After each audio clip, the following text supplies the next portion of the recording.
करेंगे श्रील जयदेव गोस्वामी के जीवन चरित्र पर।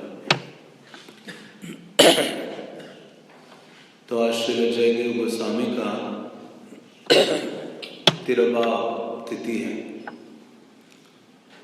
तो चैतन्य महाप्रभु प्रकट होने से पूर्व जो चैतन्य महाप्रभु के जो भाव है, या फिर चैतन्य महाप्रभु जिस भाव को अपने हृदय में धारण करके अवतरित होने वाले थे या उसका आस्वादन करने वाले थे, उसी भाव को महाप्रभु से पहले किसने प्रकट किया था? श्रील जयदेव गोस्वामी ने। तो वास्तव में चैतन्य महाप्रभु की उस भावों को चैतन्य महाप्रभु की या कृष्ण की कृपा से जयदेव गोस्वामी के हृदय में वो प्रकट हुए थे और उन्होंने अपने हृदय से अपने एक ग्रंथ में उन सारे भावों को क्या किया था? डाला था। और चैतन्य महाप्रभु ने उन सारे भावों को प्रकट किया जब चैतन्य महाप्रभु जगन्नाथपुरी में निवास करते थे। तो ऐसे जयदेव गोस्वामी हैं। वास्तव में जयदेव का दूसरा भी अर्थ ये जानना चाहिए कि जिन्होंने देव भगवान कृष्ण पर क्या कर दी है? विजय प्राप्त कर दी है। जैसे शास्त्रों में वर्णन आता है, अजित हो, भगवान कृष्ण का एक नाम अजित है, जिनको जीता नहीं जा सकता, लेकिन भक्तगण उनको भी जीत लेते हैं।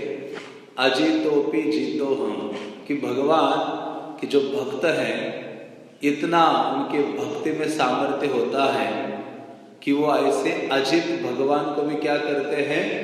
अपने भक्ति के बल पर जीत लेते हैं। जिस प्रकार से माता यशोदा ने भगवान पर विजय प्राप्त की थी, जिसको बांध दिया था, भगवान को कभी कोई बांध नहीं सकता, लेकिन माता यशोदा ने अपने भक्ति के बल पर भगवान कृष्ण को बांध दिया था। ये जो जयदेव गोस्वामी हैं, ये कोई साधारण आचार्य नहीं है, बहुत ही विशेष और बहुत महत्वपूर्ण आचार्य हैं। और विशेष रूप से हमें उनकी महिमा का पता चलता है जब हम चैतन्य महाप्रभु के चरित्र को पढ़ते हैं। तो एक व्यक्ति के लिए अपने हृदय को शुद्ध करने का ये सर्वोत्तम माध्यम है कि क्या करें? इन महान भक्तों की अपनी जीवा से, महान भक्तों का अपनी जीवा से हम क्या करें? गुणगान करें। तो सरलता से हमारा जो हृदय है वो मल रहित हो जाता है या शुद्ध हो जाता है, और भगवान के प्रति जो सेवा और प्रेम की भावना है वह हमारे हृदय में दृढ़ता से स्थापित हो जाती है। इसलिए चैतन्य महाप्रभु ने ये चीज हमें अपने आचरण से सिखाई थी। चैतन्य चरितामृत में वर्णन आता है कि सनातन गोस्वामी ने जब अपना गृह त्याग कर दिया, सनातन गोस्वामी को जेल में डाला गया था, कारागृह में। वहां से वो किसी न किसी प्रकार से धन आदि देकर वहां से भाग गए। क्यों भागे थे? चैतन्य महाप्रभु को मिलने के लिए, उनकी सेवा करने के लिए, अपना जीवन चैतन्य महाप्रभु को प्रदान करने के लिए। तो जब सनातन गोस्वामी घर से भागे और भागते भागते बंगाल से दौड़ते दौड़ते चैतन्य महाप्रभु वाराणसी जब पहुंचे थे, तो उस समय सनातन गोस्वामी भी वहां पहुंचे लंबे समय के बाद। और सनातन गोस्वामी तो एक मुस्लिम शासक के यहाँ नौकरी करते थे और इसलिए वो मुस्लिम ही उनकी वेशभूषा थी। सनातन गोस्वामी का नाम क्या था? साकर मल्लिक। जो इतने बड़े पद पर थे, मुस्लिम शासक और मुस्लिम वस्त्र, दाढ़ी आदि। तो ऐसे सनातन गोस्वामी जब वाराणसी पहुंचे तो वहां चंद्रशेखर आचार्य के घर में चैतन्य महाप्रभु थे। प्रद्युम्न मिश्र जो रघुनाथ भट्ट गोस्वामी के पिता हैं और चंद्रशेखर आचार्य। तो चैतन्य महाप्रभु प्रद्युम्न मिश्र के यहाँ भोजन करते थे और चंद्रशेखर के यहाँ निवास करते थे। तो ऐसे जब चैतन्य महाप्रभु वहाँ थे तो ये जो सनातन गोस्वामी हैं वहाँ पहुँचते हैं, उनके घर के बाहर खड़े हो जाते हैं और चैतन्य महाप्रभु घर के अंदर चंद्रशेखर को कहते हैं, हे चंद्रशेखर, घर के बाहर जाओ और देखो वहाँ एक वैष्णव खड़ा है, उसको अंदर लेके आओ। तो चंद्रशेखर गया और देखा वहां तो कोई वैष्णव लग नहीं रहा है। वैष्णव का मतलब हम क्या सोचते हैं, जिसने लंबी शिखा रखी हो, मुंडित केश हो, कंठी तिलक धोती कुर्ता डाला हो, हाथ में जपमाला हो, तब हम सोचते कि ये भक्त है। और वैसे दिखाई दिए तो हम सोचते ये भक्त नहीं है। तो वास्तव में भक्ति ये वेशभूषा से प्रकट नहीं होती। भक्ति कहाँ से प्रकट होती है? हृदय की स्थिति से। या भक्ति को जाना जा सकता है बाहरी वेशभूषा आदि से नहीं, बल्कि उस भक्त के हृदय की स्थिति क्या है, उससे जाना जा सकता है कि वो भक्त कैसा है। तो ऐसे जब चंद्रशेखर ने बाहरी रूप से देखा, उन्होंने कहा कि आप बाहर तो कोई है नहीं, एक भिखारी खड़ा है। हाँ, उसकी लंबी दाढ़ी वाड़ी बड़ी हुई है, मलिन कपड़े हैं। तो ये कहते नहीं नहीं बाहर होगा, जाओ। महाप्रभु ने भेजा तो उन्होंने कहा बाहर तो एक ऐसा मुस्लिम दरवेश खड़ा है। तो महाप्रभु कहते हैं हाँ वही उनको लेके आ जाओ अंदर। चैतन्य महाप्रभु ने अपने भक्त को पहचाना था, बल्कि सनातन गोस्वामी को अंदर से महाप्रभु ने देखा नहीं। तो ऐसे सनातन गोस्वामी को जब महाप्रभु ने देखा, सनातन गोस्वामी चंद्रशेखर के घर में अंदर प्रवेश किए, तो चैतन्य महाप्रभु उनको देखते ही चैतन्य महाप्रभु की आंखों से आंसुओं की धारा बहने लगी। और सनातन गोस्वामी को चैतन्य महाप्रभु ने अपने पास बिठाया और सनातन गोस्वामी आश्चर्यचकित हो गए। ये दोनों एक दूसरे को देखकर क्या हो रहे थे? क्रंदन कर रहे थे।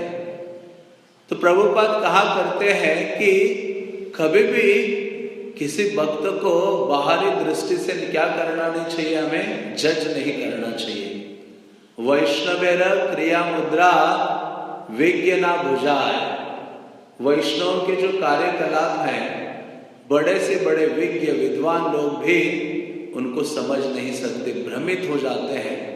और जब हम शुरुआत में भगवत भक्ति में आते हैं तो हमारी एक ही टेंडेंसी सबसे ज्यादा होती है, हम क्या करते हैं? जज करते हैं। हाँ, कौन कैसा लेक्चर दे रहा है, कीर्तन बेस्ट लेक्चर, हाँ बेस्ट सेवा। बाहरी रूप से बहुत कुछ जज करते हैं और जिसके द्वारा क्या करते हैं? अपने अधोगति को अपने जीवन में आमंत्रित करते हैं। तो भक्ति में सबसे पहले है कि हमें दूसरे भक्तों को जज करने की जो मनोवृत्ति है उसको त्याग देना चाहिए, क्योंकि हमारे पास उतनी आकलन शक्ति नहीं है। तो चंद्रशेखर सनातन गोस्वामी को नहीं पहचान पाए, इतने भक्त थे बड़े चंद्रशेखर भी महाप्रभु के, लेकिन महाप्रभु पहचान पाए। तो प्रभुपाद कहते हैं एक शुद्ध भक्त की पहचान तो केवल एक शुद्ध भक्त कर सकता है। शुद्ध भक्त को पहचानने के लिए क्या होना चाहिए? शुद्ध भक्त होना चाहिए। शुकदेव गोस्वामी बिना किसी वस्त्र पहने वो घूम रहे थे, गांव की स्त्रियां उन पर पत्थर मार रही थी, बच्चे थूक रहे थे, उनके पीछे उनका मजाक उड़ाते हुए जा रहे थे। अभी शुकदेव गोस्वामी जो परमहंस शिरोमणि है, जितने भी परमहंस हैं, भगवान के श्रेष्ठ भक्त हैं, उनमें सर्वाधिक श्रेष्ठ शुकदेव गोस्वामी है। भागवतम के इतने बड़े प्रवक्ता, जब वो चल रहे थे तो लोग थूक रहे थे, गालियां दे रहे थे, मजाक उड़ा रहे थे, पत्थर मार रहे थे, लेकिन ऐसे व्यक्ति जब सभा में प्रवेश करते हैं, परीक्षित महाराज और जो आदि वैष्णवगण बैठे थे, तो सारे ऐसे व्यक्ति को देखकर क्या होते हैं, खड़े हो जाते हैं और वो समझ लेते हैं कि ये कोई साधारण व्यक्ति नहीं है, ये असाधारण विभूति है, जिनका हृदय कृष्ण के प्रेममयी भावना से भरा हुआ है। तो वैसे ही सनातन गोस्वामी को महाप्रभु अंदर बुलाते हैं, उनको बिठाते हैं और बिठाकर चैतन्य महाप्रभु को देखते हैं कि सनातन गोस्वामी ने इतना कष्ट उठाया मुझे मिलने के लिए, इतना दूर दूर से बिना खाए पिए मलिन वस्त्र आदि धारण करते हुए यहाँ पहुंचा, तो महाप्रभु का हृदय गदगद हो गया। ऐसे बहुत अधिक सॉफ्ट हो गया। महाप्रभु के आंखों से आंसू बहने लगे। चैतन्य महाप्रभु ने उनका क्या किया, अपने हाथों से अंग सम्मार्जन करना शुरू कर दिया। उनको धूल आदि उनके आश्रय से हटा रहे थे, उनको ऐसे हाथ लगा रहे थे महाप्रभु। सनातन गोस्वामी कहते हैं, तेहो कहे मोर प्रभु ना कर स्पर्शन, हे प्रभु चैतन्य आप मेरा स्पर्श मत कीजिए। तो क्यों नहीं कीजिए, एक भक्त का स्पर्श क्यों नहीं कीजिए? तो चैतन्य महाप्रभु कहते हैं, प्रभु कहे तो स्पर्शी आत्मा पवित्रते, भक्ति वाले पार तुम्हें ब्रह्मांड शोधिते। तो चैतन्य महाप्रभु वहां एक भक्त की श्रेष्ठता को स्थापित करने के लिए विशेष वक्तव्य करते हैं। चैतन्य महाप्रभु कहते हैं, प्रभु कहे तोमा स्पर्शे आत्मा पवित्रते। प्रभु ने कहा कि आपका स्पर्श करने से शरीर पवित्र नहीं होता, बल्कि क्या क्या चीज पवित्र हो जाती है? आत्मा। जिसकी आत्मा पवित्र हो जाए तो उसका सारा अस्तित्व पवित्र हो जाता है। तो मतलब ये सनातन गोस्वामी जैसे कैलिबर के डिवोटी का स्पर्श होने मात्र से महाप्रभु कहते हैं, मेरा आत्मा, मेरा अस्तित्व पवित्र हो गया है। भक्ति बले पार तुम्हें ब्रह्मांड शोभिते, क्योंकि आपके अंदर इतनी भगवत भक्ति है कि जिसके द्वारा आप इतने सामर्थ्यवान हो कि सारे ब्रह्मांड को क्या कर सकते हो, शुद्ध कर सकते हो। तोमा देखी तोमा स्पर्शी गाय तोमारा गुण, सर्वेंद्रिय फलये शास्त्र निरूपम। तो महाप्रभु कहते हैं कि वास्तव में एक श्लोक चैतन्य महाप्रभु को स्मरण हो गया पुराणों से, जिसमें वैष्णव की महिमा का वर्णन है। तो चैतन्य महाप्रभु कहते हैं, तोमा देखी तोमा स्पर्शी गाय तोमारा गुण। आपको देखना, आपका स्पर्श करना और आप जैसे भक्त का प्रशंसा जिह्वा से करना, यही सारे इंद्रियों का परम फल है। वास्तव में भक्त की उन्नति की पहचान क्या है? जब उसके हृदय में दूसरों के सेवा आदि के प्रति प्रशंसा का भाव उसकी जीवा से निकलता है। जितना हमारे जीवा से हमारे हृदय में दूसरे भक्तों के छोटे छोटे कार्यों के लिए भी प्रशंसा का भाव उजागर होता है, तो समझना चाहिए कि हृदय पवित्र होने लगा है। अन्यथा कभी भी ये प्रशंसा का भाव निकलता नहीं है, क्योंकि इतना अधिक ईर्ष्या और इतना अधिक प्रभुत्व का भाव हमारे हृदय में है कि कभी भी हम भक्तों का गुणगान नहीं करते, या निकलती नहीं वो जो भावना है। मैं भी बड़े बड़े आचार्यों का गुणगान कर सकते हैं, लेकिन हमारे संग जो भक्त हैं, कभी उनके प्रति प्रशंसा की भावना हमारे हृदय में प्रकट नहीं होती। तो इससे पता चलता है कि हमारी जो बीमारी है वो बहुत गहरी है। चैतन्य महाप्रभु ने एक श्लोक बोला, अक्ष्णो फलम त्वादृश दर्शनम हि तनो फलम त्वादृश गात्र संगः, जिह्वा फलम त्वादृश कीर्तनम हि सुदुर्लभा भागवता हि लोके। महाप्रभु कहते हैं इस जगत में सारी चीजें सुलभ है, लेकिन एक ही चीज सुदुर्लभ है। एक तो भक्ति रसामृत सिंधु में रूप गोस्वामी ने कहा, 6 जो शुद्ध भक्ति के लक्षण हैं, उसमें एक लक्षण क्या है? सुदुर्लभा। दुर्लभ नहीं, शुद्ध भक्ति सुदुर्लभा है, रेयर है। करोड़ों लोग भक्ति में लगेंगे तो उसमें से एक ही शुद्ध भक्ति प्राप्त कर सकता है। इसलिए प्रभुपाद ने कहा, मैंने जो गीता का कमेंट्री दिया है, मैं इसको सफल मानूंगा यदि मेरे इस प्रयास से एक शुद्ध भक्त बन जाए। भक्ति सिद्धांत महाराज ने वही बोला, मैंने इतना प्रचार किया, इतने मंदिर बनाए, इतना प्रकाशन किया, यदि एक शुद्ध भक्त बन जाता है और उसके लिए मुझे ये सबको बेचना पड़े, मंदिर आदि, तो मैं तैयार हूं एक व्यक्ति को शुद्ध भक्त बनने के लिए।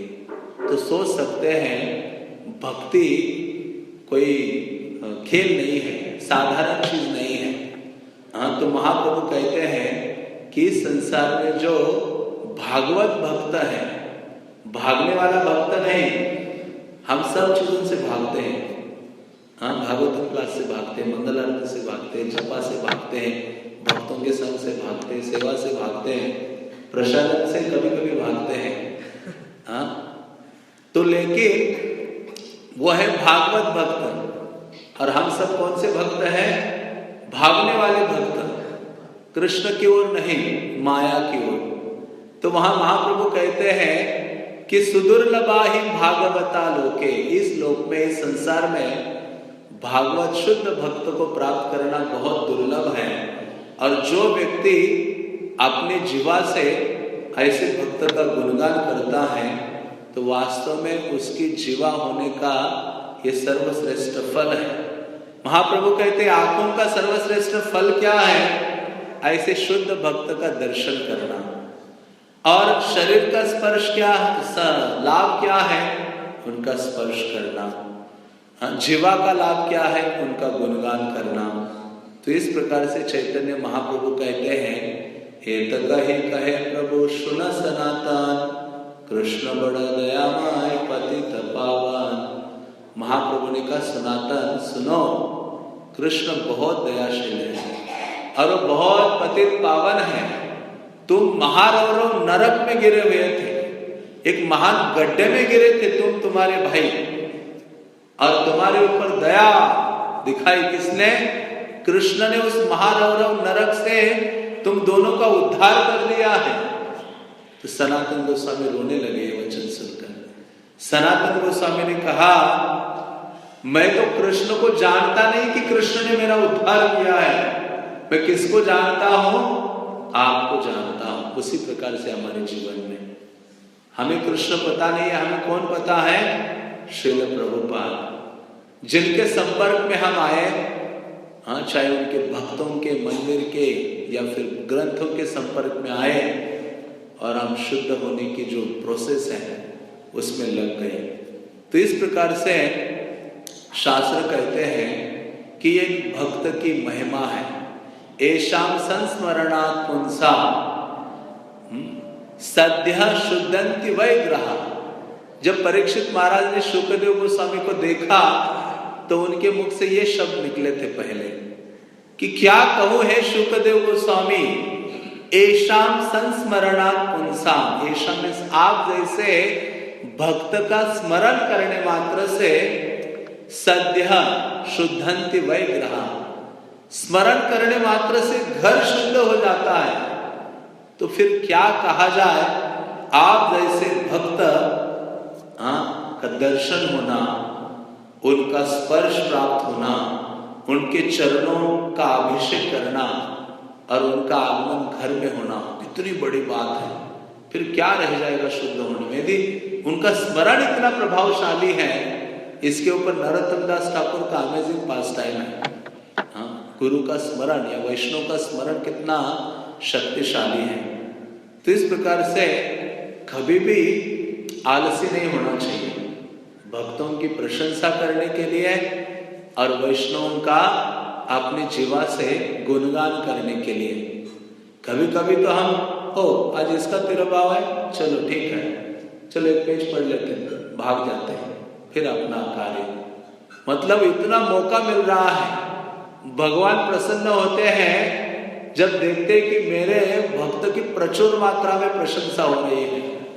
माता पिता प्रसन्न होते हैं जब देखते हैं कि उनके जो संतान हैं उनका कोई थोड़ा सा भी गुणगान प्रशंसा आदि करता है, माता पिता को हृदय ऐसे भर जाता है, गर्व से आनंदित हो जाते हैं।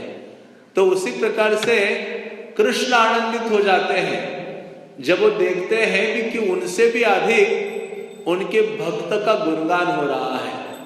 इसलिए तो भगवान चैतन्य महाप्रभु ने क्या किया, अपने से भी अधिक गुणगान किसी का करवाया। तो वो कौन से भक्त थे?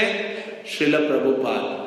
चैतन्य महाप्रभु ने कहा, पृथ्वी ते आछे जगत नगर आदि ग्राम, सर्वत्र प्रचार होए भी मोर नाम। पृथ्वी में जितने नगर ग्राम है वहां मेरे नाम का प्रचार होगा। तो महाप्रभु आए थे प्रचार करने, लेकिन वो भारत भूमि से बाहर नहीं गए। लेकिन उन्होंने सोचा सारा क्रेडिट मैं नहीं लूंगा। किसको क्रेडिट दूंगा?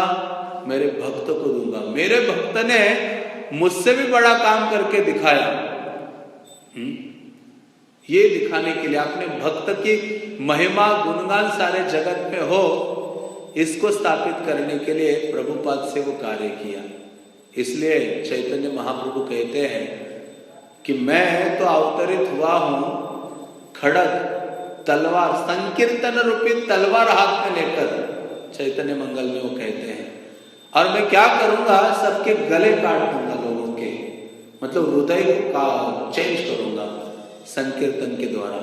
और मैं यदि नहीं कर पाया, मेरे जाने के बाद मेरा एक भक्त आएगा, मोर सेनापति भक्त जाएगा तथा, मेरा भक्त आएगा और वो सबको शुद्ध करेगा। तो इस प्रकार से भगवान भी आनंदित होते। इसलिए भक्तिविनोद ठाकुर कहते हैं ये गीत में, वैष्णव चरित्र बड़ा ही पवित्र, जय निंदे हिंसा करे। वैष्णव का चरित्र बहुत पवित्र और शुद्ध है, लेकिन जिस व्यक्ति के अंदर ये गंदी आदत लगी हुई है निंदा करने की, उनके प्रति हिंसा का भाव प्रकट करने की, कई बार हम शरीर से हिंसा नहीं करते, अपने आचरण के द्वारा, वाणी के द्वारा हिंसा करते हैं। तो भक्तिविनोद ठाकुर कहते हैं, जो भी व्यक्ति भक्तों के प्रति निंदा पूर्ण वचन बोलता है, निंदा पूर्ण भाव रखता है, हिंसक उसका आचरण है, भक्ति विनोद ना संभाषे तारे, थाके सदा मौन धरे। वो कहते हैं, मैं भक्तिविनोद ठाकुर ये प्रतिज्ञा करता हूं कि ऐसे व्यक्ति से मैं कभी बात नहीं करूंगा, और मैं क्या करूंगा, सदा मौन धारण करूंगा। सोचो, क्योंकि भक्ति तुरंत जो भी हमने प्राप्त किया है वो तुरंत निकल जाता है बाहर, खत्म हो जाता है जब हम क्या करते हैं, किसी वैष्णव के प्रति इस प्रकार के निंदापूर्ण वचन अपनी जीवा से निकलते हैं। इसलिए महाप्रभु को याद रखने का मतलब क्या है? दो चीजों को याद रखना, कि चैतन्य महाप्रभु ने दो चीजें हमें दी है, एक है ग्रंथ भागवत और एक है भक्त भागवत। चैतन्य महाप्रभु ने श्रीमद् भागवत प्रमाण के रूप में हमें प्रदान किया, और दूसरा जो भक्त है वो प्रदान किए। इतने भक्त, और एक से बढ़कर एक अलग अलग महिमा से भरे हुए। तो इसलिए हमें सोचना चाहिए, जब भी हमें मौका मिलता है किसी भी, इसलिए ये वैष्णव कैलेंडर में क्यों दिया गया है वैष्णव आचार्यों का ये बार बार, क्योंकि हम भूल जाते हैं ये हमारे हीरोज हैं। ये भगवान के बहुत सन्निकट भक्त हैं। पहले ये सब चीजें नहीं थी वैष्णव कैलेंडर में, लेकिन गौर किशोरदास बाबा जी महाराज ने देखा कि उनका एकमेव शिष्य है भक्ति सिद्धांत सरस्वती। क्या विद्वान है! भक्ति सिद्धांत सरस्वती, एक बार कोई किताब पढ़े, आप 20 साल के बाद भी पेज नंबर और उसकी लाइन पूछोगे, वो बोल सकते थे। भक्ति सिद्धांत महाराज कहते हैं, हम जैसे एक एक शब्द पढ़ते हैं ना, यहाँ भगवान श्री राम वो पूरा एक ही साथ ऐसे पैराग्राफ पढ़ लेते थे। बहुत फोटोग्राफिक मेमोरी उनको कहते थे, ऐसी मेमोरी थी भक्ति सिद्धांत सरस्वती की। हाँ, जो आज तक ऐसे श्रुतिधर कोई नहीं था इस समय, ऐसे श्रुतिधर वैष्णव थे। सुनने मात्र से याद रहता था। हमें क्या याद रहता है, कोई हमारा निंदा करता है, गाली देता है, वो सब याद रहता है, सुनने मात्र से हमेशा के लिए याद रहता है। लेकिन भक्तों का भगवान की बातें याद नहीं रहती। तो ऐसे हाँ, जो गौर किशोरदास बाबा जी हैं, उन्होंने एक दिन आज्ञा दी भक्ति सिद्धांत सरस्वती को, ये जितने महान वैष्णवगण आदि है, हाँ, और ये पंचांग पंजिका बनाओ, तुम जरा कैलेंडर बनाओ, वैष्णव कैलेंडर। तो भक्ति सिद्धांत महाराज बैठे, बहुत सोचा, और उन्होंने ये वैष्णव कैलेंडर दिया जिसको हम फॉलो करते हैं। सारे उत्सव, सारे जो एकादशी आदि, सारे वैष्णव का आविर्भाव तिरुभाव आदि, ये सब उन्होंने प्रदान किया है। हाँ, ताकि हम निरंतर उनका गुणगान कर सके। हाँ, भगवान के जो भक्त हैं, तो वैसे ही आज ये महान भक्त जयदेव गोस्वामी का तिरुभाव है, तो मैं प्रयास करता हूँ उनका गुणगान करने का, ताकि थोड़ा सा शुद्धि हृदय में अनुभव हो। तो ये विशेष आचार्य है, जैसे मैंने शुरुआत में कहा था, 11वीं या 12वीं शताब्दी में ये जयदेव गोस्वामी आविर्भूत हुए थे। कई वैष्णवों का मत है कि वो उड़ीसा में प्रकट हुए थे, लेकिन उनके ग्रंथ में जो वर्णन आता है, जिससे पता चलता है कि बंगाल में बीरभूम नाम का जो जिला है, वहाँ केंदुबिल्व नाम का एक स्थान है, गांव है, वहाँ जयदेव गोस्वामी प्रकट हुए थे।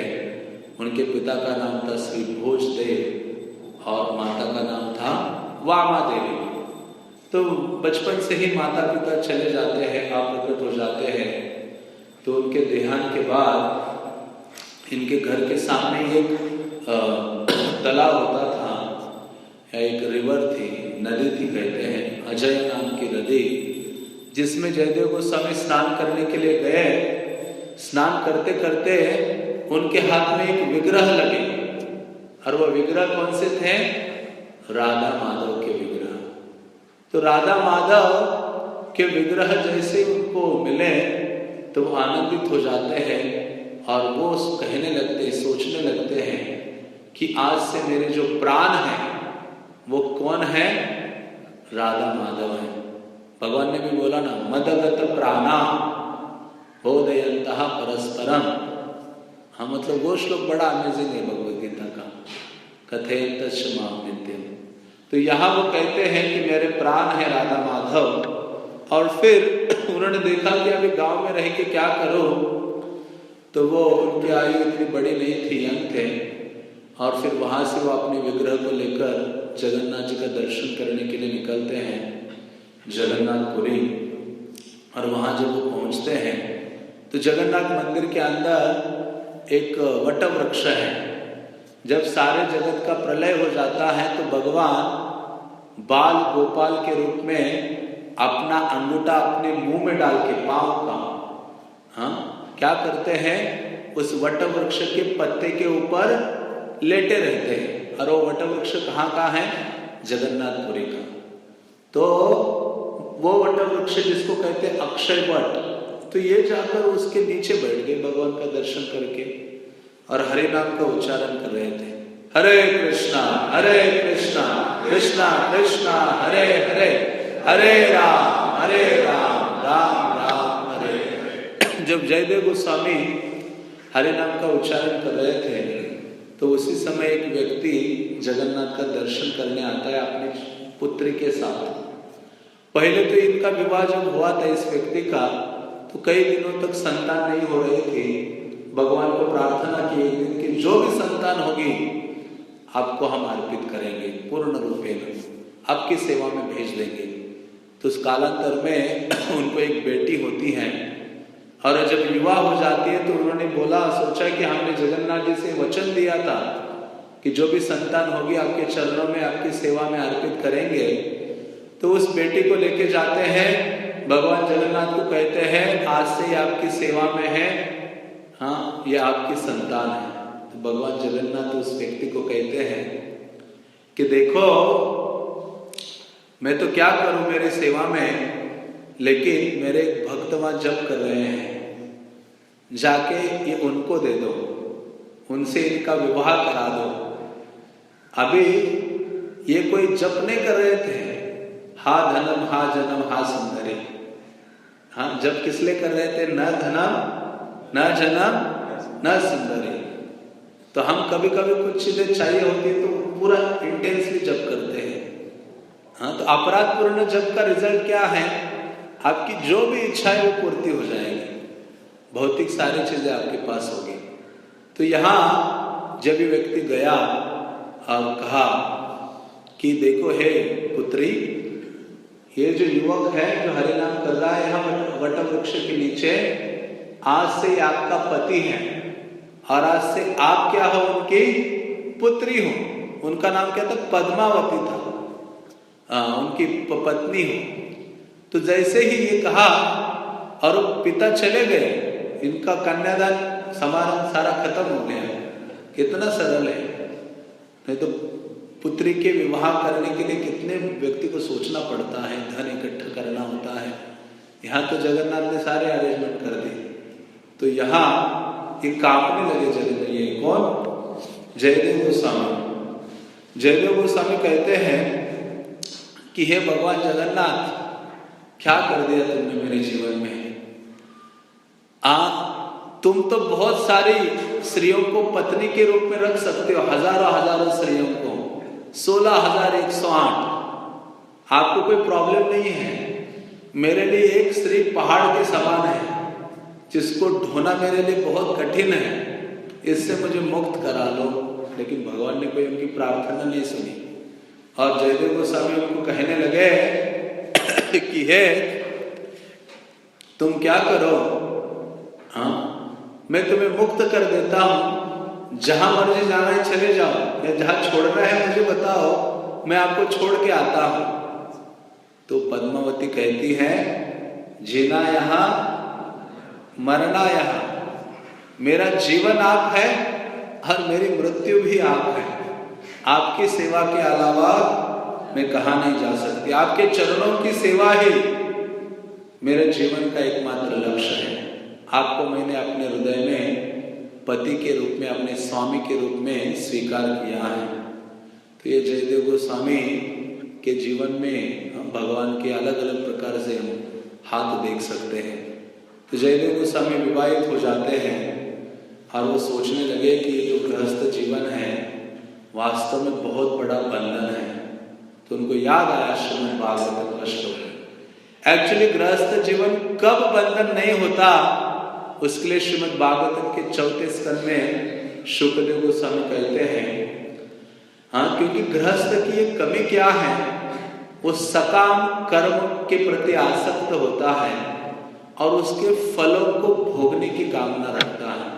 सकाम कर्म, सकाम, कामना के साथ कर्तव्य निभाता है और जिसको भोगने के लिए, उस फल के लिए आसक्त रहता है। इसलिए व्यक्ति बंधन से बंध जाता है गृहस्थ जीवन में। लेकिन शुकदेव गोस्वामी कहते हैं, एक सूत्र का यदि वो पालन करे तो कभी गृहस्थ जीवन में वो बंध नहीं सकता। गृहेष्व विशतां चापि पुंसां कुशल कर्मणां मद वार्ताया मानानां न बंधायं ग्रहामता। वो कहते हैं, गृहेषु अविशतां चापि, ग्रह में प्रवेश करते ही जो पुंसाम व्यक्ति बंध जाता है। और कब नहीं बंधेगा? यदि वो कुशल कर्म करता है। यह शब्द यूज करते, कुशल कर्म नाम। क्या है वो कुशल कर्म? यद करोषि यदश्नासि यज्जुहोषि ददासि यद तपस्यसि कौन्तेय मत कुरुष्व तदर्पण। कि जो भी आप कार्य करते हो कृष्ण के लिए करो। तो यहाँ शुकदेव गोस्वामी कहते, यदि वो एक चीज को पकड़े अपने जीवन में, मद वार्ताया, मेरी वार्ता, मेरी कथा, मेरी चर्चा को अपने गृहस्थ जीवन में सेंट्रल बनाए, तो कहते न बंधायन ग्रहामता, कभी भी वो बंधन में नहीं बंधेगा। कृष्ण कथा का आश्रय लेते हैं अपने गृहस्थ जीवन में, तो कहते कभी भी नहीं बंधेगा। इसलिए वो अपने गृहस्थ जीवन में होते हुए भी वो क्या होगा, मुक्त होगा। यार हर्ष हरे दर्श कर्मणा मनसा गिरा, कर्म शरीर मन वाणी से भगवान का गुणगान करता है तो व्यक्ति संसार में रहते हुए भी मुक्त है। इसलिए भक्ति सिद्धांत महाराज कहते हैं, श्री हरि सेवाय जहां अनुकूल विषय बलिया त्यागे है भूल। हमें उन चीजों को कदापि नहीं त्यागना चाहिए जो भगवत भजन के लिए अनुकूल हो। व्यक्ति को जो भी आश्रम उसके भक्ति के लिए अनुकूल है, जिस आश्रम में रहकर वर्ण में रहकर भक्ति अनुकूल उसे महसूस होती है, तो उसको कभी त्यागना नहीं चाहिए ये सोच के कि ये तो विषय है। कुछ लोगों के लिए गृहस्थ जीवन सुलभ है, कुछ लोगों के लिए ब्रह्मचारी वानप्रस्थ संन्यास आदि, उसको आनंद से स्वीकार करना चाहिए। और क्या करना चाहिए, भजन करना चाहिए। और ऐसा यदि करता है तो अपने घर में ही गोलोक वृंदावन अनुभव कर सकता है। जैसे भक्तिविनोद ठाकुर ने बोला, क्या बोला, जे दिन ग्रहे भजन देखी ग्रहे ते गोलोक भाई। मैं जब देखता हूं कि मेरे घर में भजन कीर्तन हो रहा है, मृदंग की आवाज आ रही है, तो मैं देखता हूं वो घर नहीं है, वो तो गोलोक वृंदावन है। तो ऐसे जो जयदेव गोस्वामी हैं अपने घर को स्वीकार करते या पत्नी को स्वीकार करते हैं, और फिर जब वो नवद्वीप आते हैं तो वहाँ जब वो निवास कर रहे थे तो झोपड़ी उनको बनानी थी। तो जल में वो झोपड़ी बना रहे थे, धूप हो रही थी, घास लकड़ आदि सबकी तैयारी कर रहे थे, ऊपर चढ़े थे झोपड़ी के ऊपर और घास डालना था उनको, तो सारी चीजें नीचे थी। तो देखा कोई देने वाला नहीं, उनको लगा कि पत्नी नीचे से दे रही है, घास आदि फेंक रही है। इतना तेजी से घास रस्सियां लकड़ ऊपर उनके हाथ में दिया जा रहा था, और इतने वो मग्न हो गए थे झोपड़ी बनाने में। और वो सब करके जब नीचे आए तो देखा, अरे नीचे तो कोई नहीं है, मुझे लगा कि पत्नी या कोई है जो मेरे हाथ में ऊपर फेंक रहा है सामान, जिसको मैं ऊपर झोपड़ी के लिए सेट कर रहा हूँ।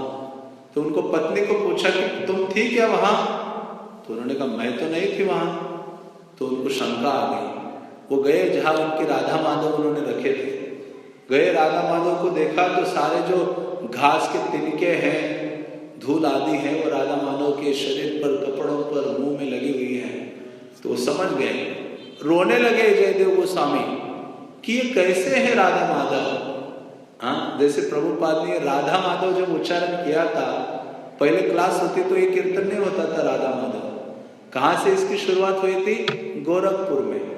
प्रभुपाद जब अमेरिका से आए भारत में प्रचार करते रहे प्रचार, फिर एक बार गोरखपुर में गए, गीता प्रेस के हनुमान पोद्दार आदि से उनका अच्छा संबंध था, वहां प्रचार आदि कर रहे थे। तो एक दिन आपने भक्तों को बिठाया और वहां उनके साथ विग्रह थे।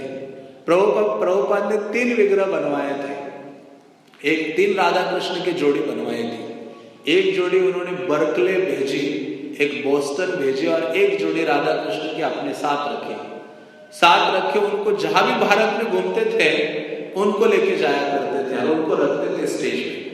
तो ये गोरखपुर में प्रभुपाद ने राधा कृष्ण को रखा, और आज उनको भक्तिविनोद ठाकुर की याद आई और भक्तिविनोद ठाकुर का भजन जो उन्होंने लिखा है वो गाना शुरू कर दिया, जय राधा माधव कुंज बिहारी, जिसमें पूरा वृंदावन भरा हुआ है, वृंदावन के सारे कृष्ण लीला जिसमें 4 लाइन में।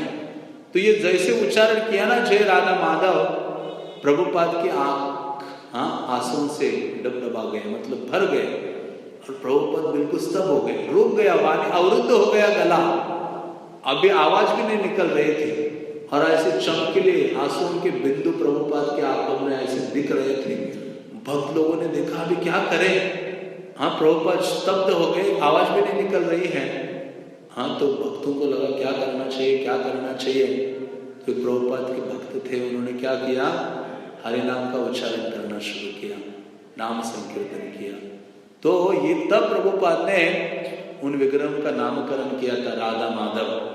और वास्तव में जयदेव गोस्वामी की जो विग्रह है वो राधा माधव है और नवद्वीप धाम के प्रमुख विग्रह हैं राधा माधव जी। जो जयदेव गोस्वामी ने बोला था कि राधा माधव के आराधना की स्थापना होगी आगे चलकर, और वही चीज श्रील प्रभुपाद ने मायापुर में क्या कर दी, स्थापित की, राधा माधव को स्थापित किया।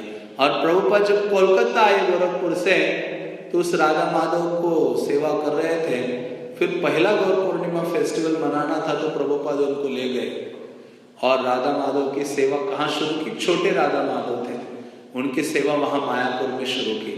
और फिर अगली बार जब प्रभुपाद हैदराबाद गए थे, प्रोग्राम हो रहा था, देखो यहाँ भी वो राधा कृष्ण आए हैं। प्रभुपाद ने डांट लगाई, राधा माधव कभी मायापुर से बाहर नहीं जाने चाहिए, ऐसे बोला प्रभुपाद ने। तो तब से राधा माधव क्या है, अभी तक मायापुर में ही है। तो वो वास्तव में जयदेव गोस्वामी ने जो बोला था, जिसका वर्णन भक्तिविनोद ठाकुर ने अपने नवद्वीप धाम महात्म्य ग्रंथ में किया है, तो ऐसे ही उनके विग्रह थे और विशेष उनसे प्रेम था जयदेव गोस्वामी का अपने विग्रह से। तो जयदेव गोस्वामी जब नवद्वीप में निवास कर रहे थे, तो वहां राजा हुआ करते थे लक्ष्मण सेन, और जयदेव गोस्वामी ने अपना काव्य लिखना शुरू किया। जयदेव गोस्वामी को एक उपाधि दी कविराज। एक काव्य लिखा उन्होंने, दशावतार स्तोत्र, जिसको हम कभी कभी गाते हैं। तो वो काव्य जब लक्ष्मण सेन ने सुना, तो लक्ष्मण सेन जो राजा थे नवद्वीप के गौड़ देश के, वो गदगद हो गए। उन्होंने कहा, ऐसा वर्णन भगवान का। तो वो उसने कहा, किसने इसकी रचना की है? उनके एक मंत्री ने कहा, जयदेव गोस्वामी ने।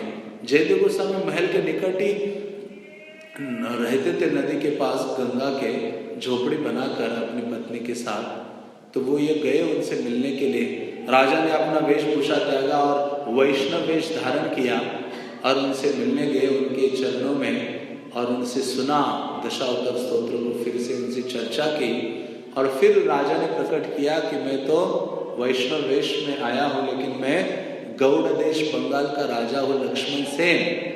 मैं चाहता हूँ आपकी सेवा करना, आप मेरे महल में आकर निवास कीजिए और मेरी सेवा को स्वीकार कीजिए। जयदेव गोस्वामी गुस्सा हो गए। जयदेव गोस्वामी ने कहा, मैं ऐसे विषय व्यक्ति के संग आसपास निवास नहीं करना चाहता। हाँ, मुझे ये ऐश्वर्य नहीं चाहिए। मैं आज ही आपके राज्य का त्याग करके जगन्नाथपुरी चले जाना चाह रहा हूँ, जगन्नाथपुरी चला जाऊंगा। वो इतने रोने लगे लक्ष्मण सेन, उनके चरणों में गिरे और उन्होंने कहा, कृपा करके मेरा राज्य छोड़कर मत जाइए। आपको मुझसे इतनी दिक्कत है तो आप गंगा के उस पार आपके लिए कुटिया बनाता हूँ, आप वहां निवास कीजिए। तो लक्ष्मण सेन ने वहां एक कुटिया बनाई, चंपा हट्टी जिसको आज कहते हैं। वो चंपक फ्लावर का मार्केट है वहां था। तो उसी स्थान में वहां उनके लिए कुटिया बनाई, और ये जो लक्ष्मण जयदेव गोस्वामी वहां निवास करने लगे और भगवान का गुणगान करने लगे अपने लेखनी के द्वारा और अपने वाणी के द्वारा।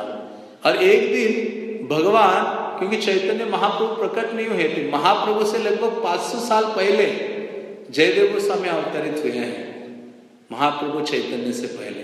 तो चैतन्य महाप्रभु ने तब चंपक फ्लावर को उन्होंने देखा तो वो चकित हो गए उसका जो गौर वर्ण देखकर। और उसी समय चैतन्य महाप्रभु प्रकट होते हैं जयदेव गोस्वामी के समक्ष, और चंपक फ्लावर के समान अपना स्वरूप दिव्य गौर वर्ण सुवर्ण के समान वर्ण को प्रकट करते हैं, और महाप्रभु उनको दर्शन देते हैं और ये आनंदित होते हैं ऐसे वर्ण स्वरूप को देखकर। और महाप्रभु कहते हैं कि आगे चलकर तुम कहाँ जाकर निवास करो, जगन्नाथपुरी में, और मेरे ये जो उस ग्रंथ की रचना करो। तो और मैं जब प्रकट होऊंगा यहाँ नवद्वीप धाम में, तो तुम्हारा लिखा हुआ जो ग्रंथ है उसकी जो भावनाएं हैं कृष्ण के प्रति, उसका मैं आस्वादन करूंगा, चैतन्य महाप्रभु ने उन्हें कहा था। तो ऐसे जयदेव गोस्वामी ये सोचते हैं और वहाँ पदार्पण करते हैं, जगन्नाथपुरी चले जाते हैं। और वहाँ यहाँ उन्होंने गीत गोविंद की रचना की थी। एक दिन वो अपना ग्रंथ लिख रहे थे, लिखते लिखते क्योंकि क्योंकि उन्होंने देखा कि राधा रानी और कृष्ण के विरह भाव प्रकट हो रहा है, जिसके ऊपर वो लिख रहे थे। लिखते लिखते एक लीला या एक विचार उनके हृदय में स्फुरित हो गया, और वो विचार क्या था, जो जिसको सोचने मात्र से उन्होंने सोचा कि अरे ये उचित नहीं है। क्या विचार था कि भगवान कृष्ण जो अनंत कोटि ब्रह्मांड के नायक हैं, स्वामी हैं, देवी देवता उनकी आराधना करते, ऐसे परम भगवान श्रीमती राधा रानी के चरण को लेकर अपने सर में रखते हैं। ये सोचते उन्होंने कहा ये गलत विचार कैसे आ रहे हैं। परम भगवान, प्रभुपाद ने बोला Krishna is the supreme personality of God head, सारे गॉड के हेड है। ऐसे हेड वो अपने हेड में क्या करते हैं, गॉड हेड अपने हेड में क्या करते हैं, राधा रानी का चरण रखते हैं।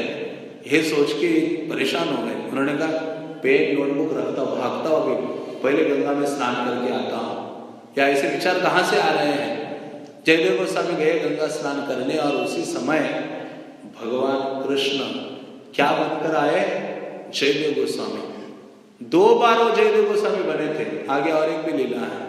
तो आया और उन्होंने कहा हे पद्मावती, पद्मावती तो क्योंकि इनका रूटीन क्या था, लेखन करना, स्नान करके आना, प्रसाद पाना। और देखा कि पद्मावती ने कहा अब तुरंत आभ्या भी तो बाहर गए थे, जल्दी आ गए। कहते लीला स्मृत हो गई है, पहले जाके जो अपूर्ण एक वाक्य ना उसको लिख के फिर जाता हूँ स्नान करने। तो ये गए अंदर, अपना पेन उठाया, भगवान ने इनका उन्हीं के पेन से उन्हीं के पेपर में क्या कर दिया, एक लाइन जो इनको स्मृत हो गई थी वो लिख दी।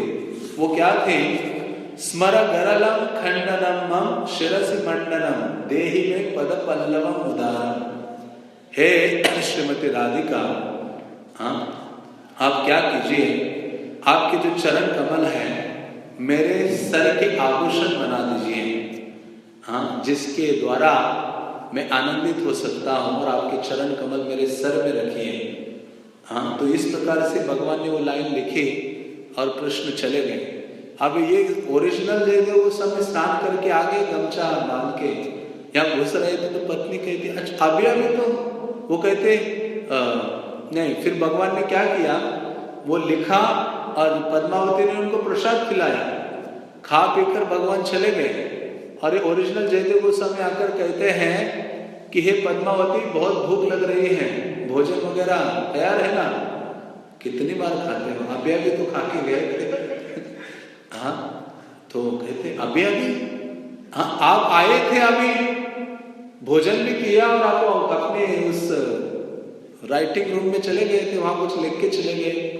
ये दौड़ पड़े वहां।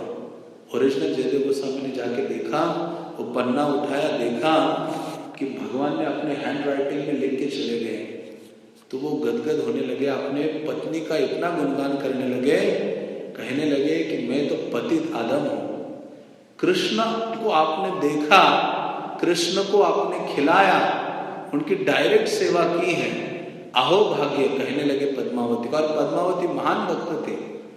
पद्मावती इतनी पतिव्रता थे कि एक बार आगे चलकर एक रानी की वो फ्रेंड थी, और ये जो जयदेव गोस्वामी उस राजा के वहां निवास करते थे कालांतर में बाद में। तो उस रानी ने कहा, रानी ने एक बार सोचा कि पतिव्रता का मतलब क्या है, कि यदि पति की मृत्यु हो गई या शून्य मात्रा से वो शरीर त्याग दे। हाँ तो इन्होंने, रानी ने कुछ चाल सोचा, अच्छा ऐसा होता है। उन्होंने सोचा देखती हूँ ये पद्मावती कैसी है। तो उन्होंने एक झूठी न्यूज कहाँ से अपने मंत्रियों से बोला कि ये न्यूज फैला दो कि जयदेव गोस्वामी की क्या हो गई है, मृत्यु हो गई है। और ये रानी के साथ ये पद्मावती एक दिन बैठी थी। जैसे ये न्यूज सुनी, शून्य मात्र से पद्मावती ने क्या कर दिया, शरीर ही छोड़ दिया। शून्य मात्र से 1 सेकंड में तुरंत उनकी मृत्यु हो गई। और फिर बाद में भगवत कृपा से और जब जयदेव गोस्वामी आते हैं पुनः वो जीवित हो जाती है। तो जयदेव गोस्वामी का चरित्र बहुत ही विस्तार से है, और विशेष रूप से उनका ये जो ग्रंथ है, वो ग्रंथ कौन सा था, गीत गोविंद। गीत गोविंद की उन्होंने रचना की। ऐसा काव्य है जो केवल श्रृंगार रस, माधुर्य रस से भरा पड़ा है। हाँ जो संस्कृत में है, इसलिए इनको चक्रवर्ती सम्राट कहते हैं। माधुर्य रस के चक्रवर्ती सम्राट कोई है जिनका काव्य सर्वश्रेष्ठ है तो जयदेव गोस्वामी है, जिसके लिए जगन्नाथ जी पागल हुआ करते थे सुनने के लिए। इसलिए जगन्नाथ जी का एक नाम क्या है, गीत गोविंद ठाकुर, जिनको गीत गोविंद बहुत पसंद है। उड़ीसा में तो ये बाथरूम सॉन्ग है। जैसे हम बाथरूम में स्नान करते तो हरे कृष्ण मंत्र गाते हैं ना, कितने लोग गाते हैं? बहुत कम लोग गाते हैं। वैसे उड़ीसा में लोग स्नान करते तो गाते गीत गोविंद। उनको क्या पता इतना परम वैभवशाली ग्रंथ है। तो एक बार एक मालिनी नाम की एक छोटी सी लड़की अपने खेतों में बैंगन तोड़ते तोड़ते ये गाया करती थी। तो ये भगवान जगन्नाथ जब वो गाते थे ना तो जगन्नाथ जी पूरा अपना महल मंदिर छोड़ के चले जाते थे कपड़ों के साथ, और वो आगे तोड़ते तोड़ते गाते गाते जाते खेतों में उनके पीछे ऐसे डुलते नाचते हुए जगन्नाथ चलते थे। और फिर जैसे खत्म हो जाता था गान, आके फिर से अपने आसन में बैठ जाते थे। और एक दिन राजा गया, देखा ये क्या है, जगन्नाथ जी के कपड़े फटे हुए हैं और गंदे हो गए हैं। उन्होंने पुजारियों को बुलाया, डांटा, और फिर राजा को स्वप्न आदेश दिया कि देखो मैंने मंदिर छोड़ के जाता हूँ, ये प्रसाद तो बहुत खाता होगा, लेकिन एक चीज ऐड होनी चाहिए। क्या? गीत गोविंद जो जयदेव गोस्वामी का है। तो इन्होंने ढूंढ के लाया उस मालिनी नाम की युवती को, लड़की को, और उनको ये सेवा दी कि आप क्या करो, गीत गोविंद का उच्चारण करो। ये गीत गोविंद इतना प्रिय है कि कोई, क्योंकि जगन्नाथपुरी में हर एक व्यक्ति के मुख में है ये जो गीत गोविंद है। तो वहां जब मंदिर से बाहर एक ब्राह्मण आ रहा था, देखा कि एक मोची बैठा हुआ है, और मोची बैठा था और उसने, मोची के पास एक पत्थर होता है ना जिसमें अपना चमड़ा रखता है और चप्पल रिपेयर करता रहता है, पाव देता है, वो सब करते करते वो मुंह से क्या गाता रहता था, गीत गोविंद। ये ब्राह्मण ने देखा है वो पत्थर नहीं है, वो तो शालिग्राम शिला है। शालिग्राम शिले के ऊपर चमड़े से अपना चप्पल वप्पल बना रहे हो, ये सब कार्य हो रहा है। उसको गुस्सा आ गया ब्राह्मण को, ये मुझे दे दो। उन्होंने कहा ठीक है, एक चवन्नी ले लो और ये शालिग्राम शिला दे दो। वो लेके जाता है, शालिग्राम शिला को रखता है, आराधना करता है, पूरा पंचाभिषेक, क्या है, पंचगव्य पंच अमृत से अभिषेक आदि करता है। इतना सब हो रहा था, अगरबत्ती और बहुत कुछ हो रहा था। एक दिन शालिग्राम कहते, अरे ब्राह्मण, मैं थक गया ये सारी पूजा से कर, मुझे आनंद आने रहा है। जो आनंद उस मोची के पास आ रहा था ना, उतना आनंद तुम्हारे पास नहीं आ रहा है। क्या कमी है तुम्हारे पास? गीत गोविंद का गान नहीं करते हो। गीत गोविंद राधा कृष्ण के महिमा से भरा पड़ा है, जिसके कारण मैं आनंदित नहीं हूं। मुझे वापस उस मोची के पास भेज दो, हाँ मैं उसको स्वीकारूंगा।